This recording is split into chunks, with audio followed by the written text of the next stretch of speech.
दुनिया भर में लोकतंत्र और नागरिक अधिकारों पर खतरे के जो घने बादल छाए हुए थे, अब बरसने लगे हैं। थाईलैंड में बुधवार को हुए विशाल जन प्रदर्शनों के बाद थाईलैंड सरकार ने देश में आपातकाल लागू कर दिया है। टेलीविजन पर पुलिस अधिकारियों ने एक लाइव प्रसारण में कहा कि ये कदम शांति और व्यवस्था बनाए रखने के लिए उठाया गया है। इसके तहत प्रदर्शनों पर रोक लगा दी गई है। आंदोलन के प्रमुख नेताओं सहित बहुत से कार्यकर्ताओं को गिरफ्तार कर लिया गया है। यह आंदोलन पिछली फरवरी से चल रहा था। गुजरे अगस्त में आंदोलनकारियों ने प्रधानमंत्री के इस्तीफे और राजशाही पर नियंत्रण लगाने की मांग की थी। गौरतलब है कि कुछ दिन पहले अमेरिकी राष्ट्रपति डोनाल्ड ट्रंप ने भी यही कहा था कि यदि आने वाले चुनाव में उनकी हार होती है तो वे आसानी से गद्दी नहीं छोड़ेंगे। दरअसल आज लगभग पूरी दुनिया में लोकतंत्र और नागरिक अधिकारों को कुचलने की कोशिशें बहुत तेज हो चुकी हैं और जन आंदोलन को सत्ताधारी ताकतों द्वारा रौंदा जा रहा है। दुनिया के इतिहास में जिस रूसी क्रांति को जन आंदोलन के लिए प्रेरणा के रूप में देखा जाता रहा है, उसी रूस में वर्तमान राष्ट्रपति पुतिन ने लंबे समय तक सत्ता पर काबिज रहने के लिए संविधान में बदलाव कर खुद को साल 2036 तक राष्ट्रपति घोषित कर दिया है। पड़ोसी चीन में लोकतंत्र नहीं है, किंतु वहां भी हाल कुछ ऐसा ही है।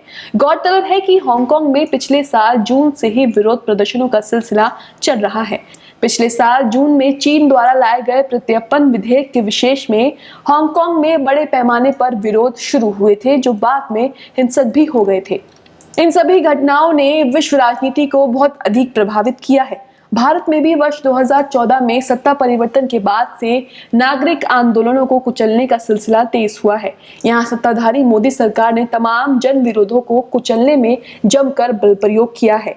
पुलिस और सुरक्षा बलों का दुरुपयोग किया है। वहीं बीजेपी शासित प्रांतीय मुख्यमंत्रियों ने भी वही रुख अपनाया और जन विरोधी को कुचला है। सत्ता के खिलाफ उठने वाली हर आवाज को यहाँ दबाया गया है।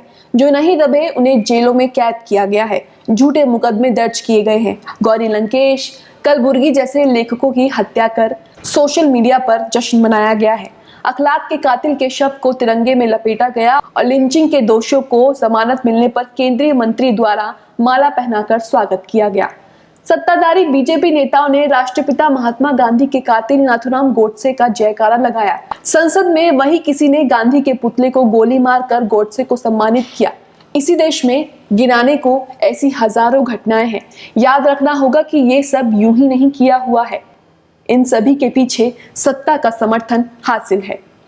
यहाँ तक कि कोविड-19 जैसी वैश्विक महामारी के दौरान जब दुनिया मानव सभ्यता को बचाने के लिए जंग लड़ रही थी, तभी यहाँ सत्ता आपदा में अफसर बनाए जा रहे थे। करोड़ों मजदूरों को सड़कों पर छोड़ दिया गया। इलाज और जांच के दाम ऊंचे कर दिए गए। जिस देश में लाखों किसानों ने आत्महत्या की हो, उस देश में किसानों की सहमति के बिना संसद में विरोध के बाद भी कृषि विधेयक पारित करना ये साबित करता है कि वर्तमान सत्ता को लोकतंत्र में कोई भरोसा नहीं है और ये एक जन विरोधी और लोकतंत्र विरोधी सत्ता है। संसद में प्रश्नकाल क्यों समाप्त कर दिया गया? इस सरकार ने महीनों तक कश्मीर में इंटरनेट और तमाम संचार के माध्यमों पर पाबंदी लगाई। विपक्षी नेताओं की यात्रा पर रोक और गिरफ्तारी से क्या संदेश मिला? नागरिक संशोधन कानून और एनआरसी के खिलाफ विरोधों को जिस तरह से कुचला गया, क्या उसे भुलाया जा सकता है? आज कितने मानवाधिकार कार्यकर्ता जेलों में बंद हैं? किस पैमाने पर राजद्रोह कानून का दुरुपयोग हुआ है? किस तरह से अभिव्यक्ति की आजादी को कुचला गया? याद रखा जाना चाहिए। आज देश को धार्मिक और जातीय ध्रुवीकरण के सहारे लोगों के बीच में जो खाई बनाई गई है, उसे भरने में कई दशक लग जाएंगे। Bureau report, news max. सभी अहम खबरों के लिए न्यूज़ MX को सब्सक्राइब करें, साथ ही बेल आइकॉन को जरूर दबाएं। लाइक, शेयर, कमेंट करना ना भूलें।